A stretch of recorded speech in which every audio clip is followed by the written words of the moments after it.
I'm not even joking, about halfway through this film, a big grown man just went "Woo!" So whatever my opinion on this film, at least it's working for some people.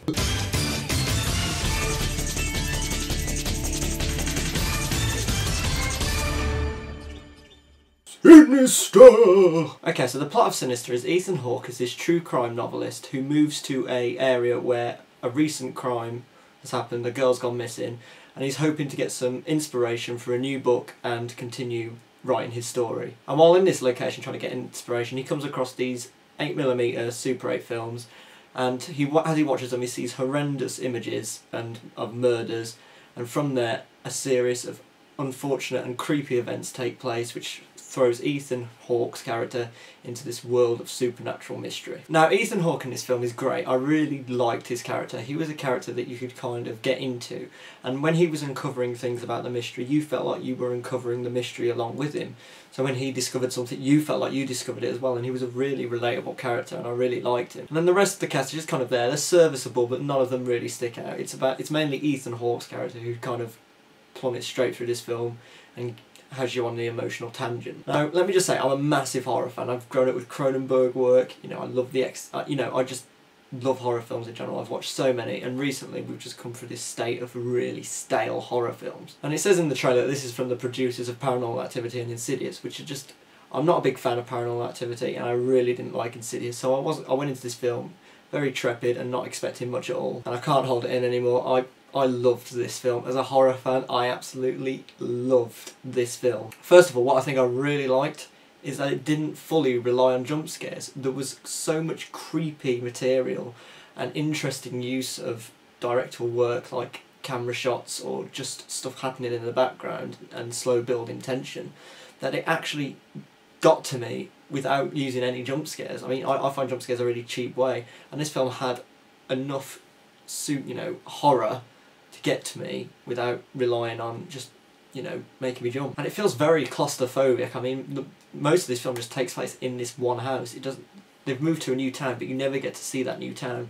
You mainly just stay within the confines of these four walls that Ethan Hawke's inhabiting, and you kind of feel like there's no way out. And when you're stuck in a cinema screen and a dark room, you feel very claustrophobic, and I really commended the film for that. I think if you're a massive horror fan, there's a lot here that you'll take away from it and really, be thankful for and enjoy.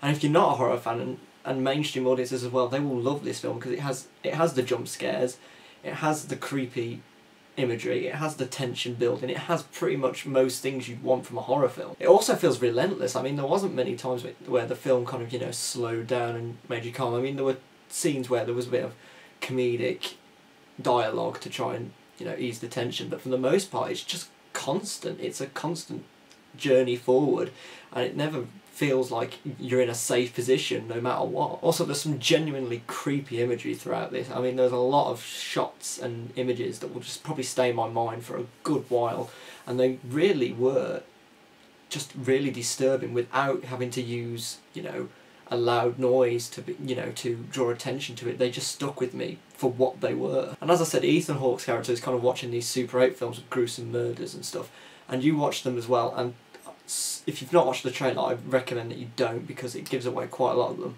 But these films are really, really disturbing. I won't say what happens, but within one of them, I think it's the last film he watches, something just genuinely really got to me, and I was really surprised that it went as far as it did with that film, and I was really surprised. His character as well kind of revisits them throughout the film, and he discovers other things that you didn't see the first time, which is something I really love in films, where we go back to, old footage or something, and we discover new things and see new aspects of the film which we didn't see before, which I think is great and a really good piece of direction. I think one of the main things that stood out for me though was the soundtrack.